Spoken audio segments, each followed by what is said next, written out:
ம். கேக்குதுண்ணா. Okay. So ஒரு அழகான சாங். ரொம்ப நல்லா இருந்துச்சு சாங் பாடினது. இன்னைக்கு ஒரு மாதத்தை கடக்கிறதுக்கு தேவன் உதவி செய்திருக்கிறார். ஒரு புதிய மாதத்திற்குள்ளாய் தேவன் நம்மை அழைத்து வந்திருக்கிறார். ஸோ அதற்கு நம்ம ஆண்டவருக்கு முதல்ல நன்றி செலுத்தணும். ஒரு அருமையான பாடலை நம்ம பாடணும். கோடி கோடி ஆண்டவருக்கு கண்டிப்பாக நம்ம நன்றி செலுத்தியே ஆக வேண்டும். ஸோ புதிய மாதத்துக்குள்ள வந்திருக்கிறோம். புதிய ஆசீர்வாதத்தை ஆண்டவர் தரப்போகிறார். நம்புவோம். கர்த்தர் என்னைக்குமே புதியதின் தேவன், புதிய காரியத்தை செய்கிறவர், நம்மளால புரிந்து கொள்ள முடியாத காரியங்களை செய்கிறவர்.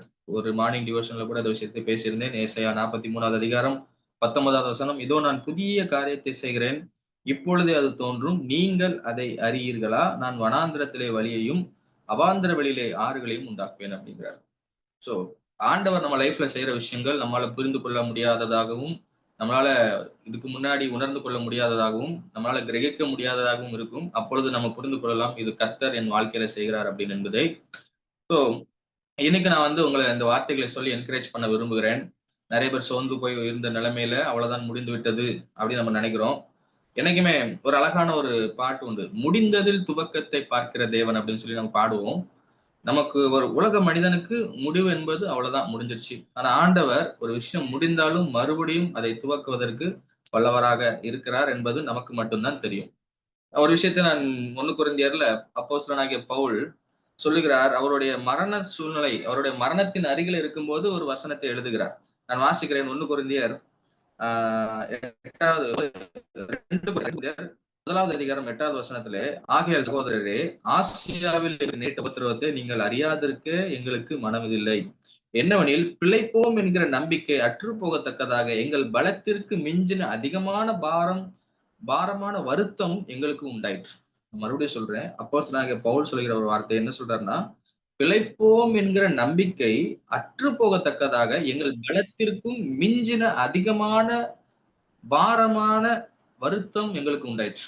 என்ன பாருங்க, மிஞ்சின அதிக பாரமான வருத்தம். எவ்வளவு எக்ஸ்பிளனேஷன் கொடுக்கிறார் பாருங்க. சில நேரங்கள்ல நம்முடைய பலத்திற்கு மிஞ்சின காரியங்கள் நடக்கும்போது நம்ம விட்டுருவோம். நம்ம பலத்துக்கு உட்பட்ட காரியங்கள்ல நம்ம சமாளிப்போம், ஓடுவோம். நீங்க ஒரு வருஷத்துக்கு, ஒரு மாசத்துக்கு நீங்க ஒரு 15,000 ரூபாய் சம்பாதிக்கிறீங்கன்னா, 12,000 13,000 ரூபாய்க்கு உங்களுக்கு செலவு இருக்குன்னா சமாளிப்பீங்க.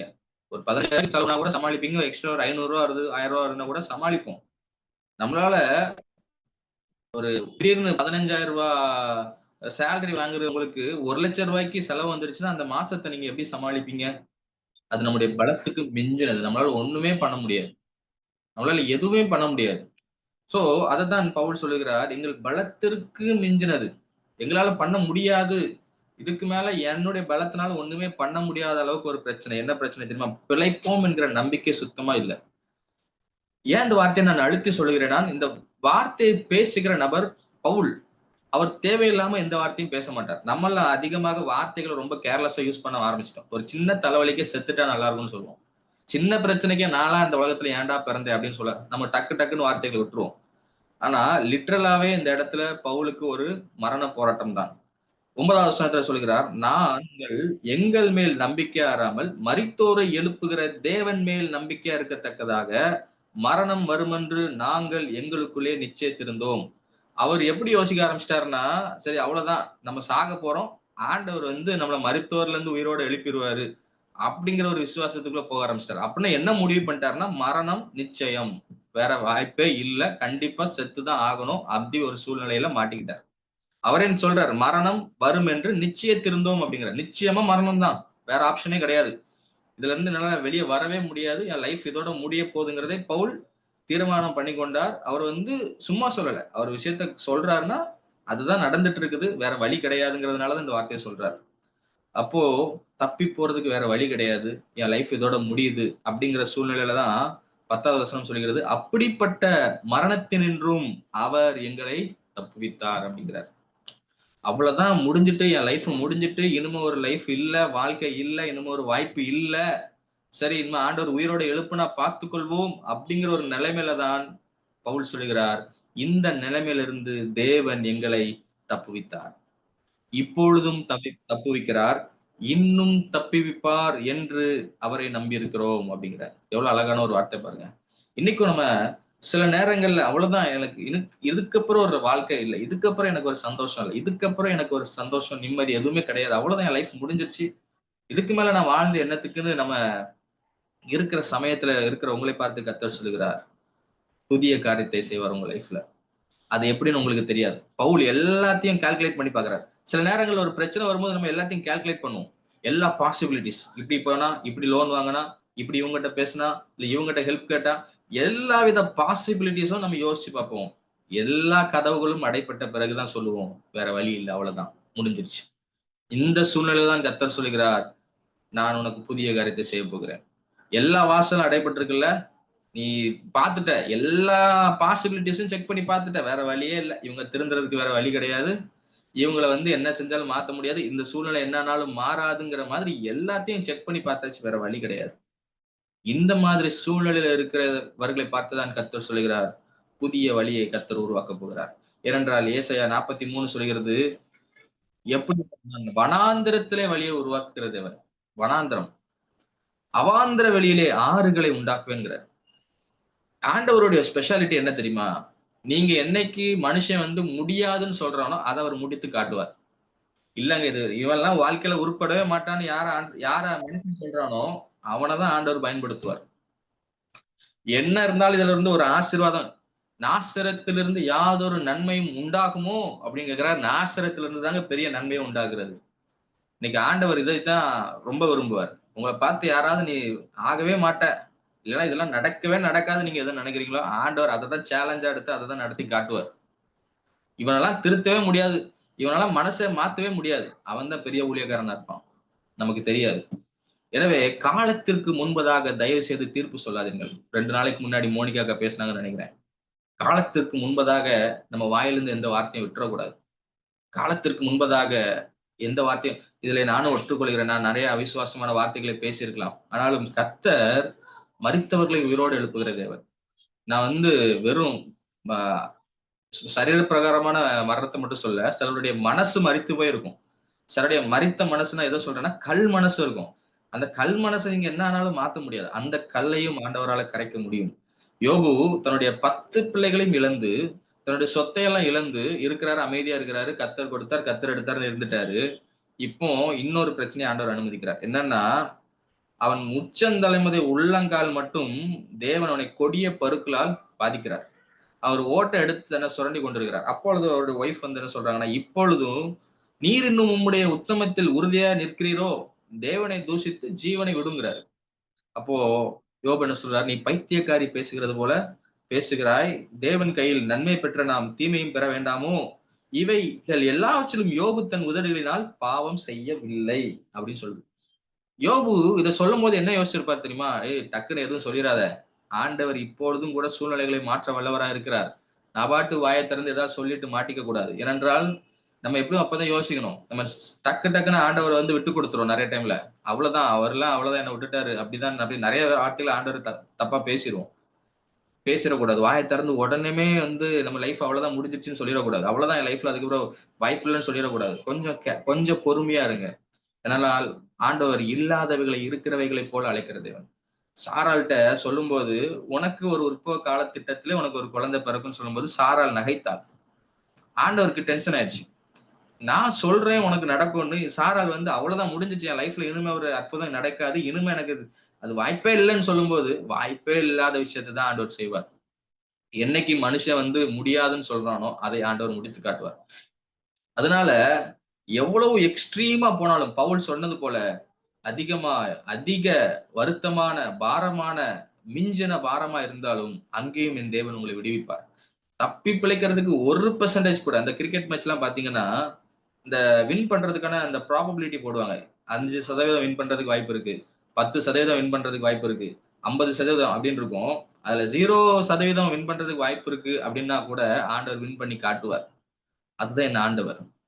யோசிச்சு பாருங்க, இன்னைக்கு உலகம் ஒரு வரையறுக்கப்பட்ட இதுக்குள்ளதான் இருக்குது. ஒரு நாளைக்கு 24 மணி நேரம் தான். ஒரு வருஷத்துக்கு 365 நாட்கள், ஒரு லீப் இயரை தாண்டி மத்த எல்லா வருஷமும் இவ்வளவுதான். இதுதான் உலகத்தால் வரையறுக்கப்பட்டது. ஆனால் என் தேவன் காலங்களையும் சமயங்களையும் மாற்றுகிறவர்.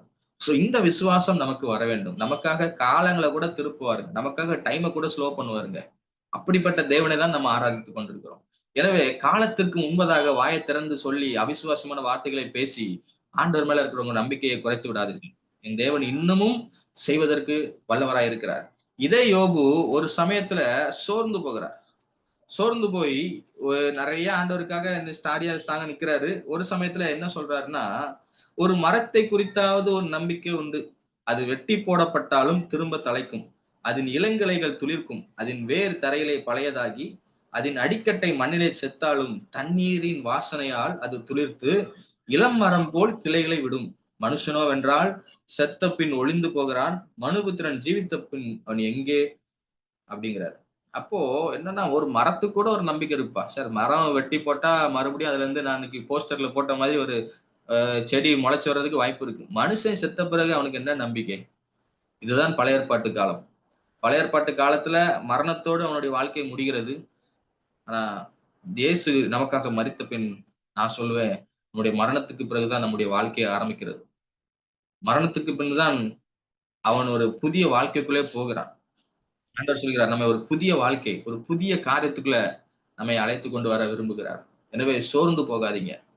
அவ்வளவுதான். நம்ம ஆராதிக்கிற தேவன் நம்மை மரணத்திலின்றும் காப்பாற்ற வல்லவரா இருக்கிறார். மரணத்துக்குள்ள போகாம காப்பாற்ற வல்லவரா இருக்கிறார். மரித்தாலும் உயிரோட எழுப்புறதுக்கும் ஒரு வல்லவரா இருக்கிறார். சோ இன்னைக்கும் லாசருவுக்கு தேவன் செய்த ஒரு அற்புதம் என்னன்னா, லாசருக்கு என்ன அற்புதத்தை எல்லாரும் எதிர்பார்த்தாங்கன்னா, அவன் மரிக்கிறதுக்கு முன்னாடி வந்து அவர் அற்புதத்தை செய்யணும்னு எதிர்பார்த்தாங்க. ஆனா லாசருவுக்கு ஆண்டவர் வச்சிருந்த திட்டம், அவன் மரித்த பின் அவனை கொண்டு செய்ய வேண்டியது அப்படின்னு சொல்லி ஆண்டவர் ஒரு திட்டத்தை வச்சிருக்கிறார். எனவே இன்னைக்கும் மற்றவர்களை போல நம்ம துக்கிக்க வேண்டாம்.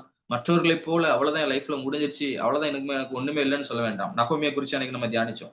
நகோமி அவ்வளவுதான் என் லைஃப்ல என் பசங்க இழந்துட்டேன், என் கணவரை இழந்துட்டேன், என்னை மாறாள் என்று கூப்பிடுங்க, சர்வ வல்லவர் எனக்கு மிகுந்த கசப்பை கட்டளையிட்டார் அப்படிங்கிறாங்க.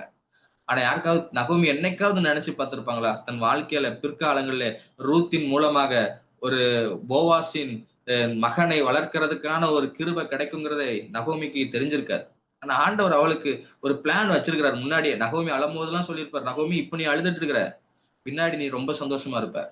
இன்னைக்கு நீ கொஞ்சம் கஷ்டமா தான் இருக்கு ஏத்துக்கிறதுக்கு, ஆனா பின்னாடி நீ இதற்கெல்லாம் சேர்த்து ஆண்டவருக்கு சாட்சியா நிப்ப, உங்களுடைய பேர் சரித்திரத்துல எழுதப்பட போகிறது அப்படின்னு சொல்லி ஆண்டவர் நகோமியை குறிச்சு யோசிச்சுட்டு இருந்திருப்பார். இன்னைக்கு அப்படிதான். இன்னைக்கு யாரெல்லாம் என் லைஃப்ல நீங்க எல்லாம் கவலைப்பட்டு கொண்டு அழுது கொண்டு என் லைஃப் முடிஞ்சிருச்சு, எனக்கு ஒரு லைஃப் இல்ல, இனிமே அவ்வளவுதான், இனிமே என்னால எந்திக்க முடியாது, இனிமே என்னால ஊழியம் பண்ண முடியாது, இனிமே என்னால எதுவும் செய்ய முடியாது, அவ்வளவுதான் என் லைஃப்ல நான் என்னைக்கு என் மரணம் வரும் என்று பவுல் மாதிரி நம்ம சொல்லிட்டு இருக்கோம். என்னைக்கு மரணம் வரும்னு நம்ம வெயிட் பண்ணிட்டு இருக்கோம், லைஃபை முடிச்சுட்டு கிளம்புவோம் அப்படின்ட்டு.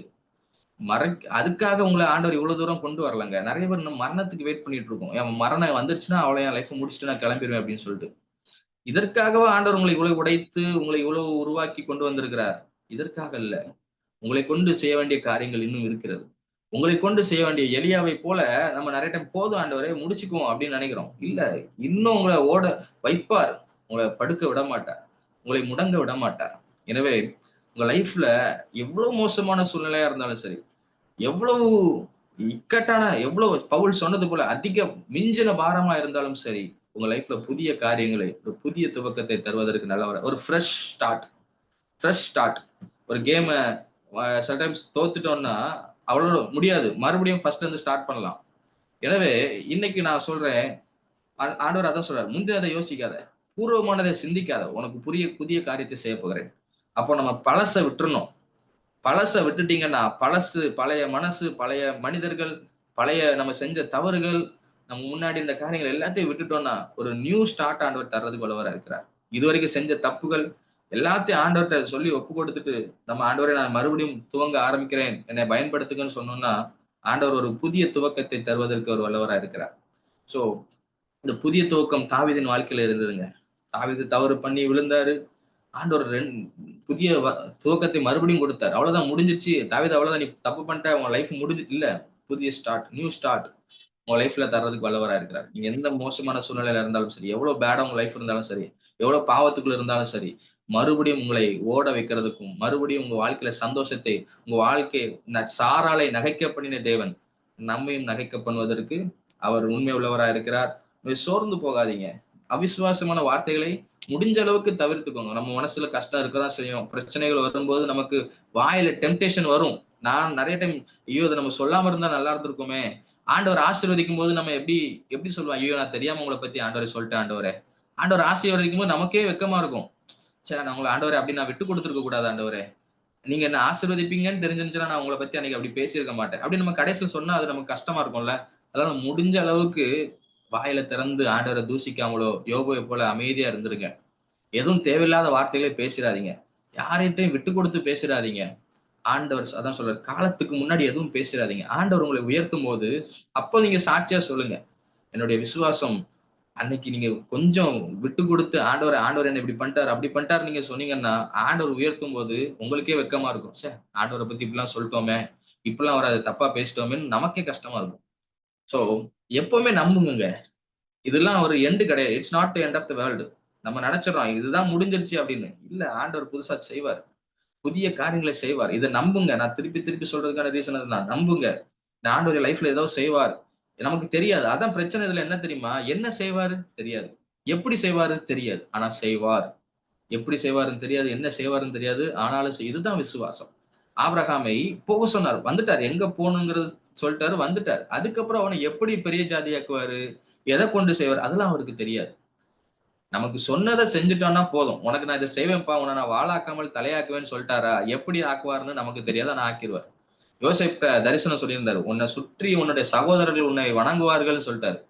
நம்ம யோசேப்பு மட்டும் பிளான போட்டு சரி ஓகே நம்ம அப்படியே சகோதரர்கள் நான் சில ஆட்கள் சொல்லுவாங்க தெரியுமா? அவங்க கீழ குனிஞ்சிருக்கும் போது நம்ம போய் நின்னுட்டா அப்படியே வணங்குற மாதிரி ஆயிரும்ல. அப்படிலாம் கிடையாது. ஆண்டவர் எப்படி பண்ணுவாருன்னு நமக்கு தெரியாது. ஆனா எப்படியாவது பண்ணுவாருங்க. எப்படியாவது பண்ணுவாரு. அதுதான் நம்ம நெறைய டைம் நம்ம மூளைக்கு சிந்திக்க முடியலன்னோனே ஆண்டவர விட்டு குடுத்துர்றோம். இல்ல ஆண்டவரே அதெல்லாம் நடக்காது ஆண்டவரே அப்படின்றோம். உங்களுக்கு எப்படிங்க தெரியும் அவரு நடக்க முடியாது? அவர்லாம் சொல்லுவாரு. அவர் சொல்றார், "என்னாலே செய்யக்கூடாத அதிசயமான காரியம் ஒன்றுமில்லை" அப்படிங்கிறார். மனுஷரால் கூடாதது தேவனால் கூடும். அப்போ நம்ம மனித மூளையில வைத்து நம்ம யோசிச்சு சில நேரம் அவிசுவாசம் பட்டுறோம். அவ்வளவுதாங்க. இதுக்கு மேல அது வாய்ப்பு இல்லங்க. டாக்டர் சொல்லுவாங்க முடிஞ்சிருச்சுன்னு சொல்லுவாங்க. சில மனிதர்கள் சொல்லுவாங்க, இவங்கள திருத்த முடியாதுன்னு சொல்லுவாங்க. சில கடன்கள் இது மாறாது. அப்படிலாம் கிடையாதுங்க. இந்த ஆண்டவரால மாற்ற முடியாத கடன் எதுவுமே இல்ல. இன்னைக்கும் வேதாகமத்துல ஆதியாகமம் முதல் வெளிப்படுத்தின வரைக்கும் எல்லா மனிதர்கள் வாழ்க்கையிலும், எல்லா மனுஷங்கள் வாழ்க்கையிலும் ஒரு மனுஷன், ஒரு தேவ மனிதர்கள் விடாம எல்லா தேவ மனிதர்கள் வாழ்க்கையிலும் முடியாததை முடித்து காட்டியிருக்கிறார் என் தேவன். யாருமே சாதாரண ஈசாக்கு எடுத்துக்கோங்க, ஆபிரகாம் எடுத்துக்கோங்க, ஆதாம் எடுத்துக்கோங்க. இன்னைக்கு எல்லார் வாழ்க்கையிலுமே அவங்களால முடியாது அப்படிங்கிற விஷயத்தை என் தேவன் அவங்க லைஃப்ல செஞ்சு முடிச்சிருக்கிறார். யோபு முடிவு எப்படி இருந்துச்சு? யோபு அவ்வளவுதான். 10 பிள்ளைங்கள இழந்தாச்சு, சொத்த இழந்தாச்சு, அவ்வளவுதான் யோபு. எப்படி இன்னும் என்ன யோபுக்கு வாழ்க்கையில என்ன இருந்திருக்கும்? என்னைக்கு மரணம் வரும்னு வெயிட் பண்ணிட்டு இருந்திருப்பாரு. சரி, இன்னும் மரணம் மட்டும் தான் வரல. வந்தா நிம்மதியா போயிரலாம். அப்படிதான் வெயிட் பண்ணிட்டு இருந்திருப்பாரு. ஆனா சர்ப்ரைஸ் என்ன தெரியுமா? அவருடைய சரீரம் மாறுச்சு. அவருடைய சூழ்நிலை மாறுச்சு. போனவங்க எல்லாம் திரும்பி வாராங்க. சும்மா வரல. கையில பொக்கிஷங்கள், கையில வெகுமதிகள், கையில காசு குடுக்குறாங்க. 10 பிள்ளைகள் மறுபடியும் பிறக்குறாங்க. மறுபடியும் அவன் இழந்ததை காட்டிலும் எல்லாம் 2 மடங்கா கிடைக்குது. அதோட சேர்த்து அவனுடைய பழைய சந்தோஷமும் வருகிறது. அப்போ யோபுவை போல நம்ம லைஃப்லயும் ஒரு சில நேரத்துல ஒரு சில பாடுகளுக்குள்ள நம்ம போயிட்டு இருக்கிறோம். காரணம் உடனே ஆண்டவர் நம்மை வெறுத்துட்டாருன்னு அர்த்தம் கிடையாது. இன்னைக்கு இன்னைக்கு நம்ம படுகிற பாடுகள் பிற்காலத்துல ஆண்டவர் நம்மை மகிமைப்படுத்துவதற்கு ஈடாகாது. இதுக்கு அதுவும் கம்பேர் பண்ணவே முடியாது. அவ்வளவு அதிகமாய் ஆண்டவர் நம்மை ஆசீர்வதிக்க போகிறார். எனவே இந்த வார்த்தைகளை நினைத்துக் கொள்ளுங்க. என் தேவன் எனக்கு சொன்ன வாக்குத்தத்தத்தை நினைத்துக் கொள்ளுங்க. உங்க லைஃப்ல அவர் என்ன சொல்லியிருக்கார்? நான் உனக்கு சொன்னதை செய்யும்பொழுது உன்னை கைவிடுவதில்லை. நீ நிச்சயமாகவே முடிவு உண்டு நம்பிக்கை வீண் போகாது. கர்த்தர் உங்களுக்கு செய்த வாக்குத்தத்தம் உன் அதிசயங்களை காண பண்ணுவேன்னு சொல்லியிருக்கிறாரா?